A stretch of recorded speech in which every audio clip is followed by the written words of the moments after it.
ગાંધીનગર ખાતે 17 ફેબ્રુઆરીએ દેશના ગૃહપ્રધાન અમિત શાહ મહારાષ્ટ્ર સમાજ ગાંધીનગર દ્વારા નિર્મિત હિન્દુ સમ્રાટ શ્રી છત્રપતિ શિવાજી મહારાજની વિશાળ પ્રતિમાનું લોકાર્પણ માનનીય કેન્દ્રીય ગૃહમંત્રી અમિત શાહના વરદ હસ્તે થવાનું છે।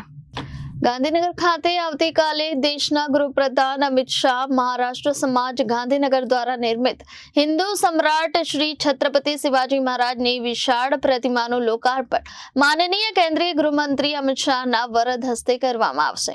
કાર્યક્રમમાં પ્રમુખ મહેમાન તરીકે ગુજરાત ભાજપ પ્રમુખ જગદીશ પંચાલ, મુખ્યમંત્રી ભૂપેન્દ્ર પટેલ અને ઉપમુખ્યમંત્રી હર્ષ સંઘવી ઉપસ્થિત રહેશે। આ અંગે ગાંધીનગર સ્થિત મહારાષ્ટ્ર સમાજના અગ્રણી સુધીર વિચારે મીડિયા સમક્ષ કાર્યક્રમની વિગતો આપી હતી। મહારાષ્ટ્ર સમાજ ગાંધીનગરના મેનેજિંગ ટ્રસ્ટી છું। સુધીરભાઈ, આ પ્રેસ કોન્ફરન્સ આપવામાં આવી છે, કયા બાબતે રાખવામાં આવી છે? એ એકચ્યુઅલી છત્રપતિ શિવાજી મહારાજનું સ્ટેચ્યુના રિલેટેડ આપણા પ્રેસ કોન્ફરન્સ છે। અમારે એક મહારાષ્ટ્ર સમાજનું બહુ વર્ષોથી એક સપનું હતું કે ગાંધીનગરમાં છત્રપતિ શિવાજી મહારાજનું સ્ટેચ્યુ હોવા જોઈએ।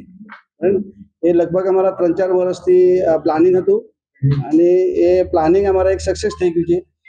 આજે સર્કલ અમે બનાવ્યું છે, એમાં જીએમસીમાંથી અમે એના ઓફિશિયલ પરમિશન લીધેલી છે। એના પછી જે પણ અમારા સર્કલ કે સ્ટેચ્યુ બનાવેલું છે એ અમે સમાજે પોતાના ખર્ચે બનાવેલું છે। એ સ્ટેચ્યુની હાઈટ લગભગ 12 ફૂટની છે, એની લંબાઈ 10 ફૂટની છે અને ચોડાઈ છે 5 ફૂટ અને એનું વજન લગભગ 800 થી 900 કિલોનું છે। ટોટલ સ્ટેચ્યુની હાઈટ ટોટલ મને જમીન લેવલથી 20 ફૂટની એની હાઈટ છે। અને અમારો જ્યારે સ્ટેચ્યુ બનવાનું ચાલુ કર્યું હતું લગભગ સપ્ટેમ્બર મહિનાથી અમારે એક એવું મગજમાં આવ્યું હતું કે એક સ્ટેચ્યુ હોવા જોઈએ।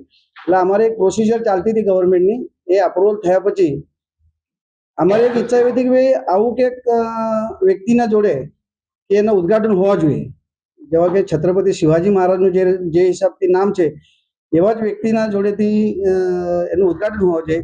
એટલે અમારા સમાજની આખી લાગણી હતી કે ભાઈ એનું ઉદ્ઘાટન આપણા ઇન્ડિયાના ગૃહમંત્રી અમિત શાહ સાહેબ કરે અને અમે એમને સપ્ટેમ્બર મહિનામાં એમનું એપ્રોચ કરેલો હતો અને લગભગ ડિસેમ્બર એન્ડમાં સાહેબના તરફથી અમારો પોઝિટિવ રિપ્લાય આવી ગયું હતું કે ભાઈ છત્રપતિ શિવાજી મહારાજનું સ્ટેચ્યુ અમે એવો રિક્વેસ્ટ કરી હતી કે સાહેબ તમારા એ સ્ટેચ્યુનું ઉદ્ઘાટન કરવા આવવા જોઈએ। એટલે સાહેબ કે છત્રપતિ શિવાજી મહારાજનું સ્ટેચ્યુ હોય એટલે ઉદ્ઘાટન તો હું જ કરીશ।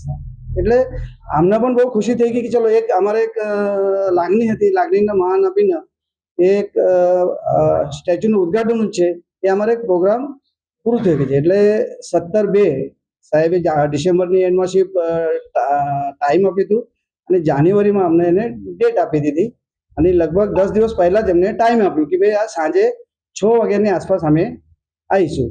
અને લગભગ સાહેબનું પ્રોગ્રામ એક 30 to 45 મિનિટ્સનું ટાઈમ સાહેબે આપેલું છે। એ રીતનું 17/2 સાંજનું એક છત્રપતિ શિવાજી મહારાજનું અનાવરણ થશે। એના એનું ઉદ્ઘાટન રિમોટ કંટ્રોલથી આપણે કરવાના છે અને એ જ દિવસે એના તકતીનું પણ અનાવરણ થશે। એટલે એ રીતનું આ છત્રપતિ શિવાજી મહારાજનું સ્ટેચ્યુ વિશે અમારો એક પ્રોગ્રામ આ ટાઈપનું શેડ્યુલ એનું છે। વિવેક સિંહ, જનાદેશ ન્યૂઝ।